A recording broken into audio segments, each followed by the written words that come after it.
Jeez, didn't even hear you guys come in. It's great to see you, but I don't. This is awkward, but I didn't really plan to shoot a video today, so you kind of caught me off guard. I was just kind of sitting here, just minding my own business. Let's see, I could talk about frog hemoths again. I probably haven't talked about them enough. There's probably some other minutia, some goofy detail that I've come up with, or some, I don't know, it seems like it's all been done before, but fear the night when the Forsaken One seizes death's mantle, and the seas dry up, and the dead rise, and I, Acererack the Eternal, reap the world of the living. Those who dare enter, take heed. Like some magic things I could think of, or people always love talking about goblins, so. Welcome to the Tomb of the Nine Gods, my friends. You have cut and slashed through jungle and creature. You've solved the puzzles of the trickster god shrines. You've finally made it to the entrance of the Tomb of Annihilation. Well done, well done. It took my characters probably 35 sessions or so to get here. Our sessions were always 4 to 5 hours apiece, so that's a lot of hours playing this campaign. And finally we've made it to the tomb. Now we've made it to the amazing dungeon crawl that is the Tomb of the Nine Gods. I love it. I recently posted a video about my top 10 favorite places. It could have been a top 80 places. I mean, this tomb is just so great and has so many awesome little intricacies and details and twists and turns and traps that I never ever would have thought of. It's so much fun to run as a DM.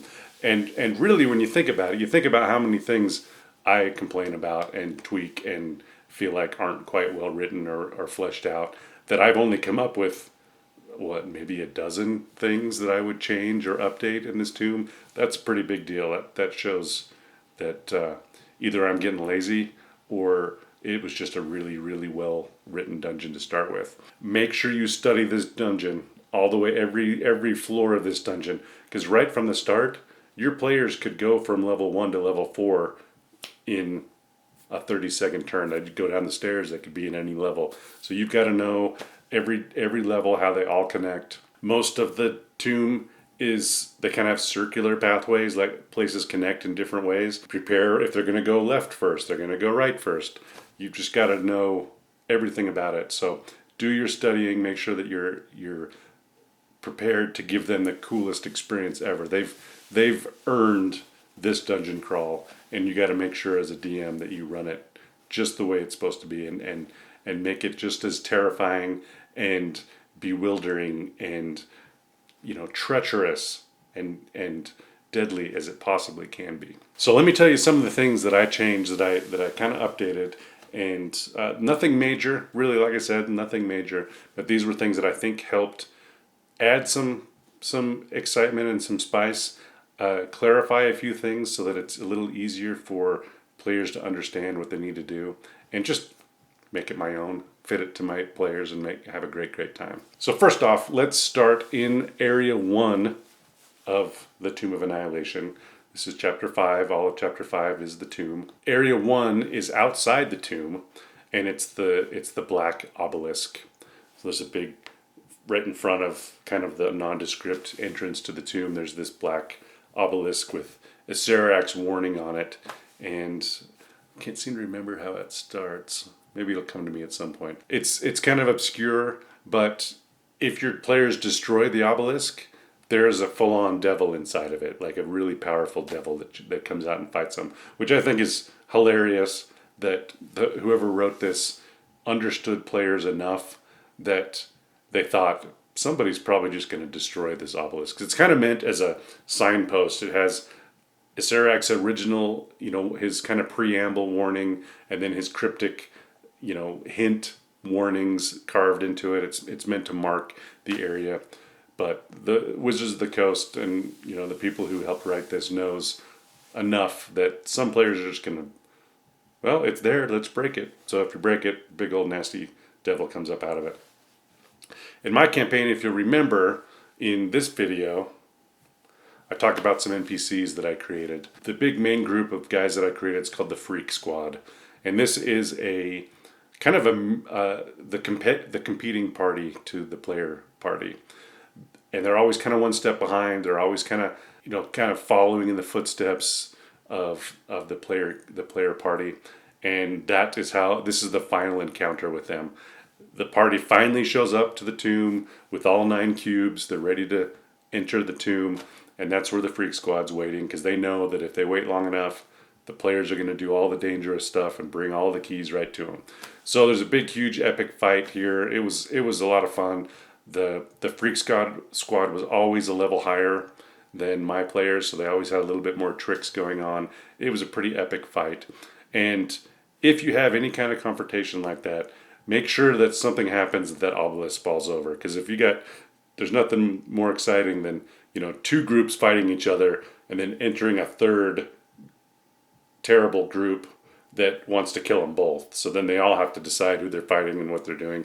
So that was really a lot of great fun. So if you have any kind of, if you run anything like the Freak Squad, or the Red Wizards of Thay could be here, or any other faction that you're trying to do, could be like just laying in wait for one final attack, trying to knock the party down. So as you've seen these videos, I've tried to interweave kind of the theology of Chult and Ubtao, the god who created Chult.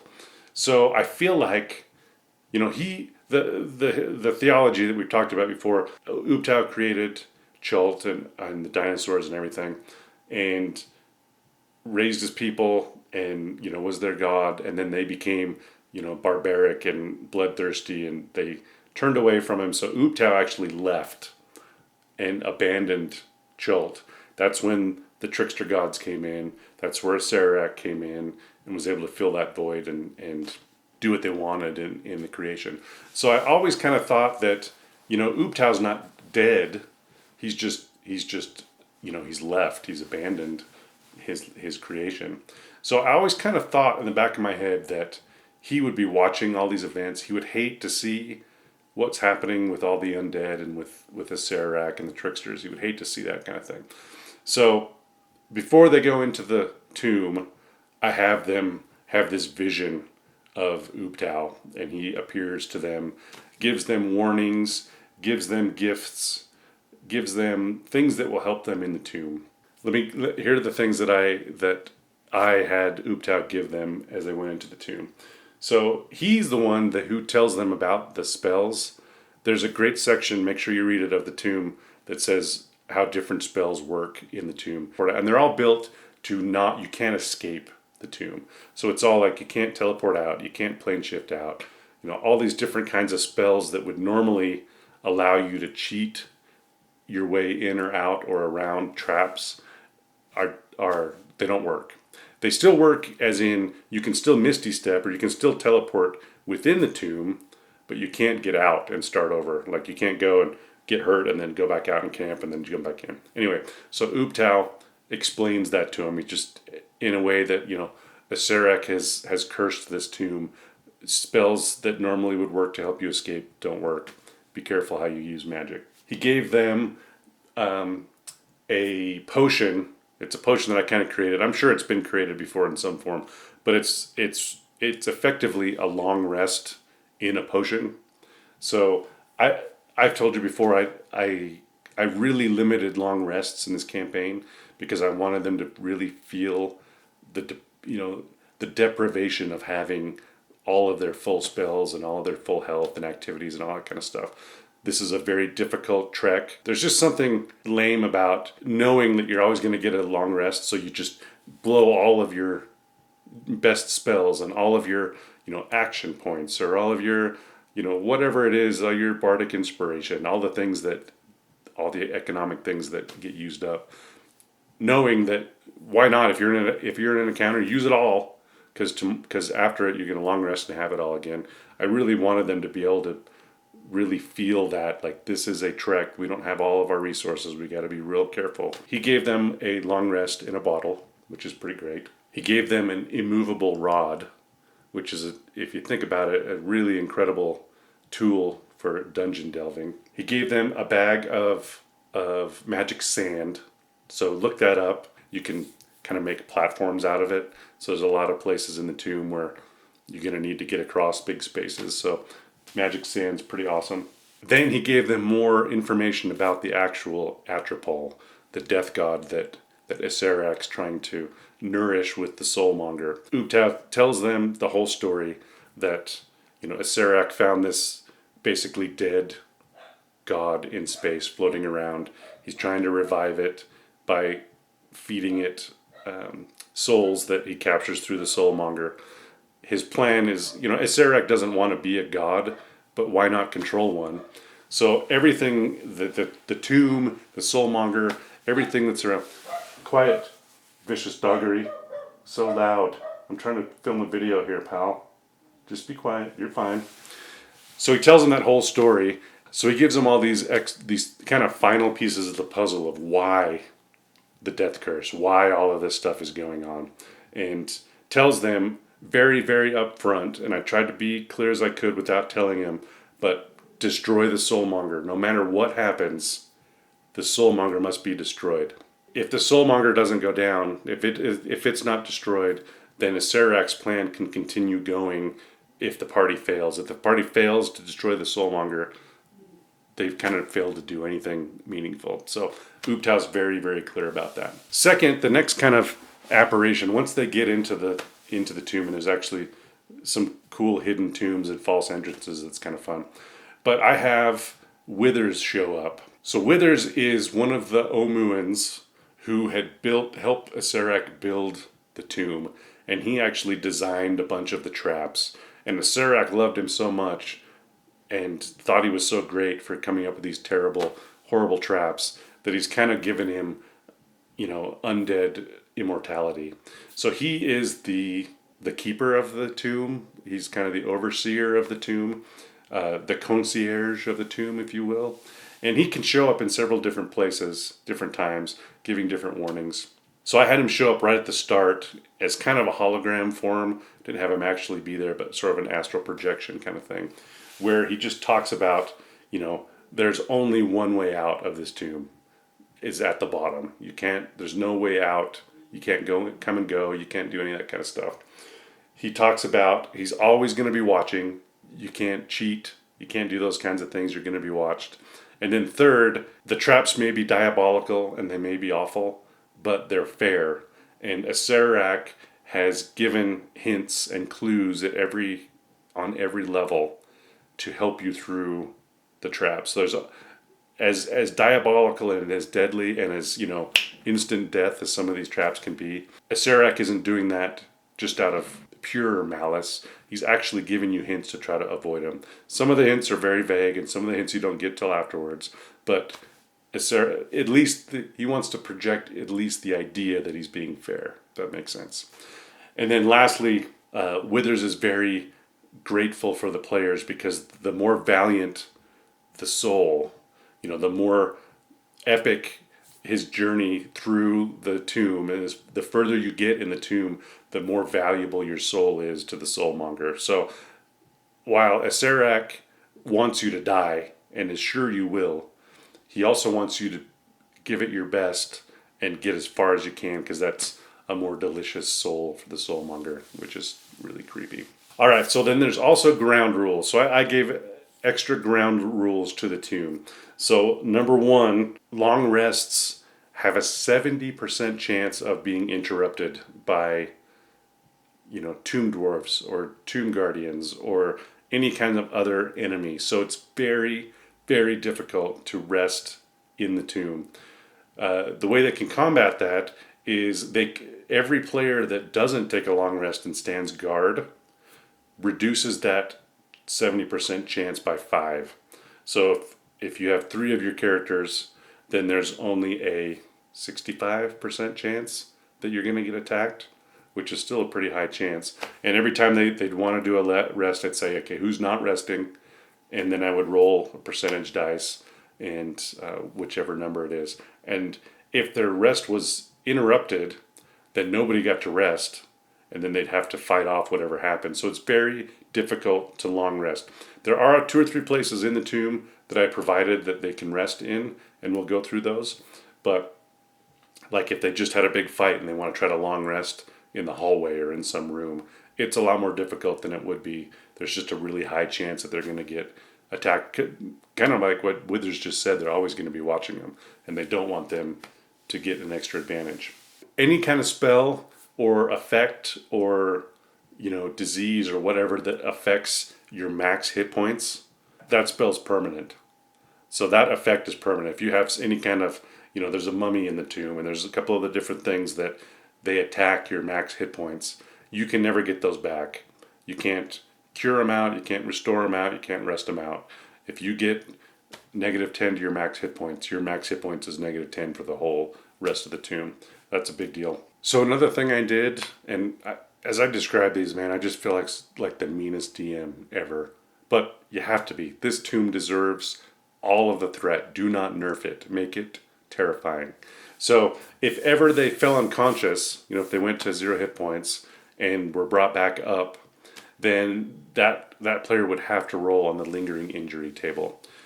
Most of those things are very light, like they don't really affect you all that much, but they affect you enough that you've got to play a little bit differently, or you have to spend a spell slot on healing or restoring or something like that. Make sure that they know. Don't go barreling into danger, because if you fall, you're also going to get a lingering injury. That's in the Dungeon Master's Guide, by the way. And you just roll, it's a d20, and there's all kinds of different injuries and effects. And then lastly, oh my gosh, I'm so mean.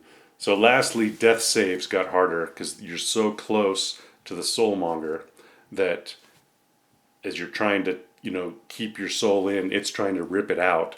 I said that 12 and under is failing a death save. So that's I guess you can do the math on how much deadlier that is, how much more likely you're going to fail a death save. So that was rough. And I'll just remind you that I rolled death saves, the DM rolled them, and did not tell the characters. That way they don't know if they're failing them or not.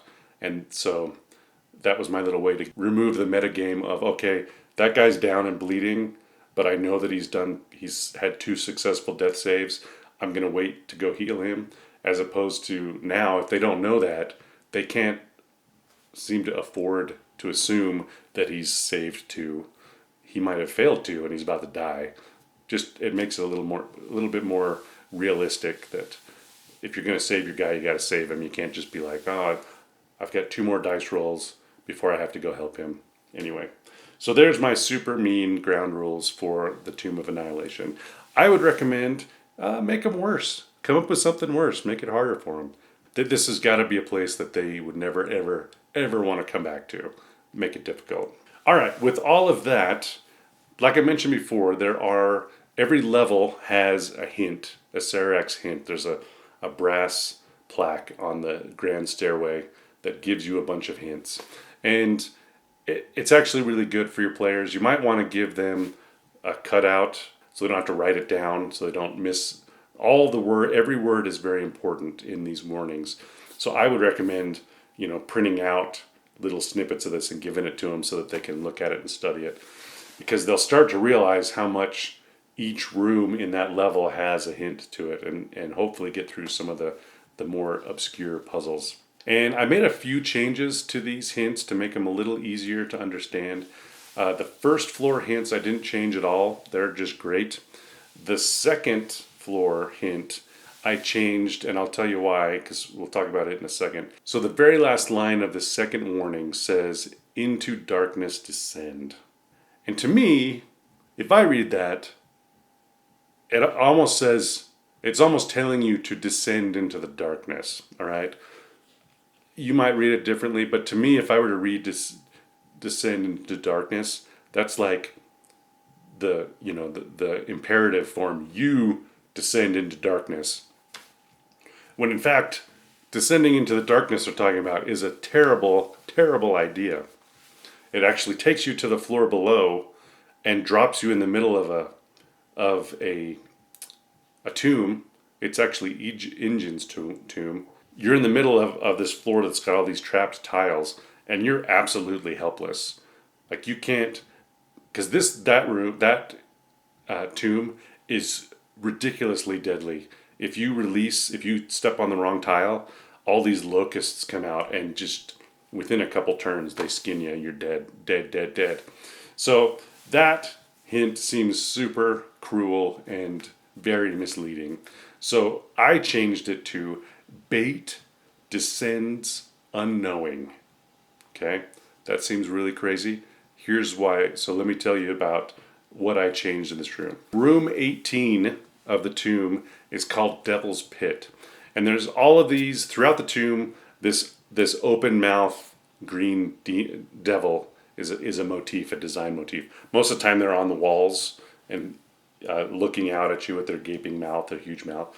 In this room, it's on the floor looking up to the ceiling, and its mouth is like a pit, like a well that goes straight down, and it goes into just magical darkness.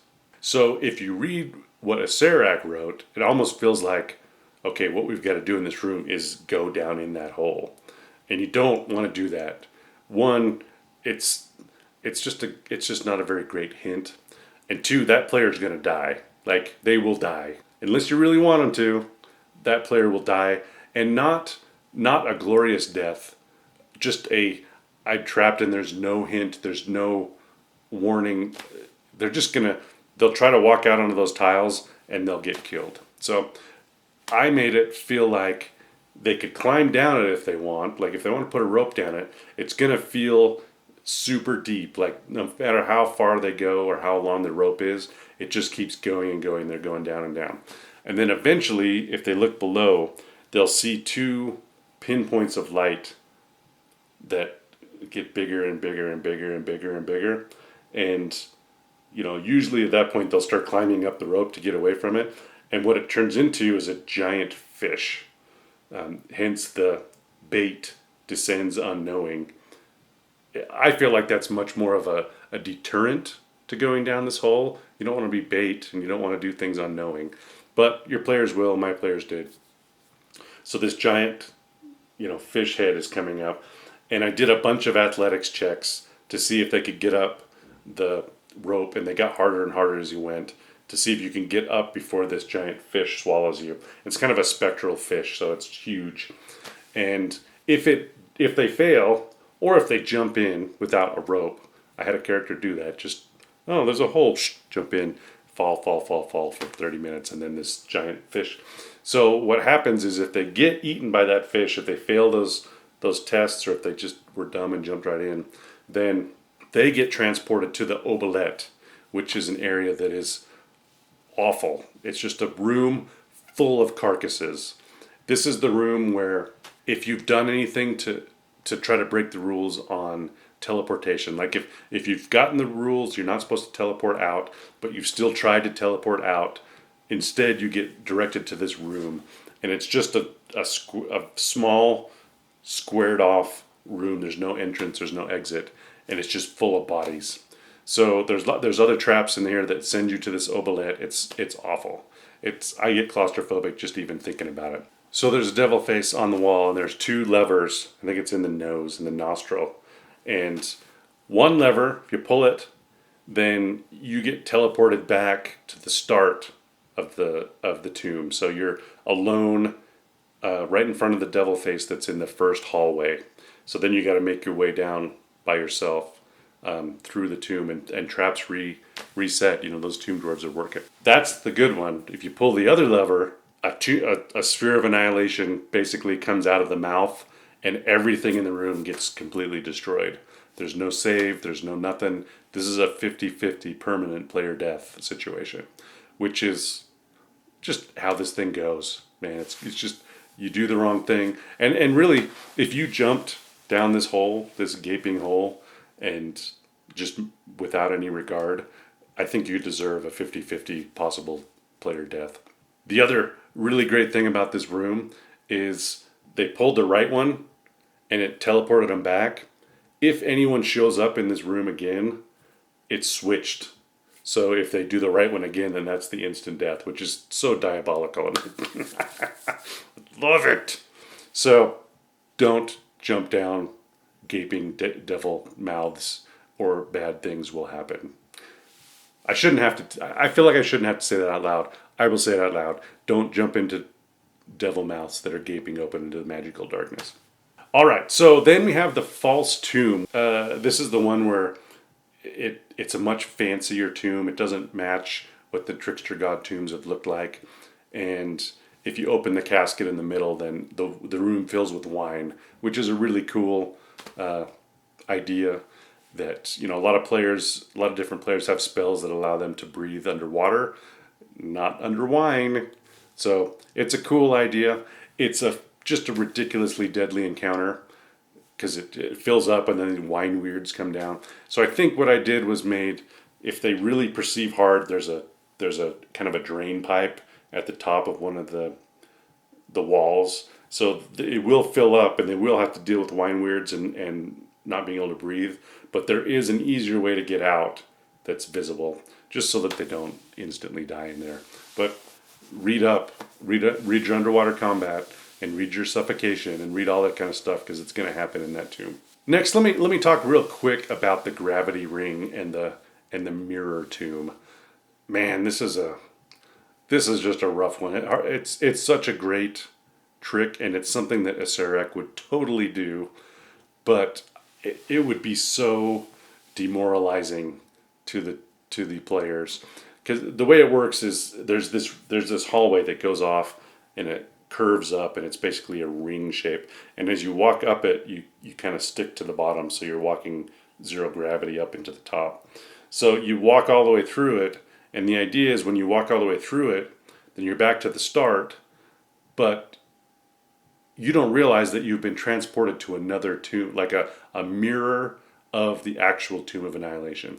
It's got all the same traps, it's got all the same things in it, and if you didn't know it, if you didn't guess it, if you didn't whatever, you would just roll through the rest of the tomb and do all the traps and do all the monsters and do all the things, and come to the end and it wouldn't be real. Like, it would just be the mirror image of it. So theoretically, your players would then have to backtrack, go around, figure out that that's where it was, backtrack, go through it, and then do all of the whole tomb again. Which, like I said, Acererack would do that, but I can't imagine players enjoying that experience at all. So I made it very, very clear that they were in a mirror dimension. Like, I made words on the wall be mirrored. They could feel that something's not quite right. I just wanted to make sure. I thought about completely removing it, but what I landed on was just making it so clear that they're not supposed to be in this place, that this is not right, that they go back. Don't let them get trapped in there and have to do everything again. They will not enjoy that experience.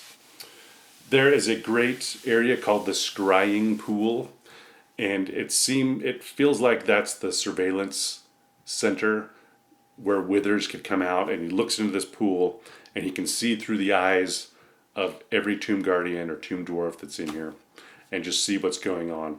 So my players walked over to it and they looked into it, and they kind of realized that they were walking like a drone shot behind one of the tomb guardians, and then it turns and looks straight up at them, and then it comes up out of the water. I think that's fairly similar to what's in the book. And they had this big fight, and then it calms back down again, and my players went back over and looked in it again, and the same thing happened. So the more they go into it, it just keeps repeating. I don't know that the book was written quite like that, but just if they want to keep playing dumb games, they're going to get dumb prizes. So they keep doing the same thing over and over again, and the monster keeps coming up out of the water. That was kind of fun. And then lastly, on these first two levels is Wither's office, which is so great that he has an office in this horrible tomb. He's the administrator. He's the guy that runs the place. He's got to have an office. So it could be that you show up and he's not there. You could show up and nothing happen. And there's a lot of things to be had in his office. So I made sure that he was in there. And this is probably pretty similar to the book. I just made it so that it made it a little bit more interesting. So they walk into his office. He's there. It's a creepy place. There's books and tapestries and things in here, and filing cabinets, or things that an administrator would have. It's also, there's crawling hands everywhere, that undead hands that are kind of, if he needs a book, that goes, all these little things, right? They go get it and pull it over. And then I added 2 more Tomb Guardians in the back, just so that they didn't just want to go all after Withers to start with, like just attack him. They may still do that, and he's a pretty decent opponent. It hints at it in the book in like just a little paragraph that Withers is very interested. Like, he's been in this tomb since it was, since it was dedicated, or since it was finished. So he doesn't have any real understanding of the outside world. So he offers to answer questions. If he can ask you questions, he'll answer some of your questions to him as much as he can. Players can ask him, how many levels are there in the tomb? Like, he's not going to give them hints, but he can give them generalities. How many levels are in the tomb? Who built it? What kind of traps? Just lots of those kinds of historical things he can share. And he'll ask questions about, what's the surface like? Is the kingdom of Omu still around? What are the effects of the death curse having in the world? Those kinds of things. Just makes it a little more conversational, social encounter than just an attack encounter, which it'll probably turn into because, murder hobos. All right, friends, that is levels 1 and 2 of the Tomb of Annihilation, and the crazy things that I've added or subtracted or embellished to make them more fun. We will be exploring levels 3, 4, and 5 next time. Don't be late. I will be taking attendance, and we will send letters home if you are tardy. Thank you very much, and rock on.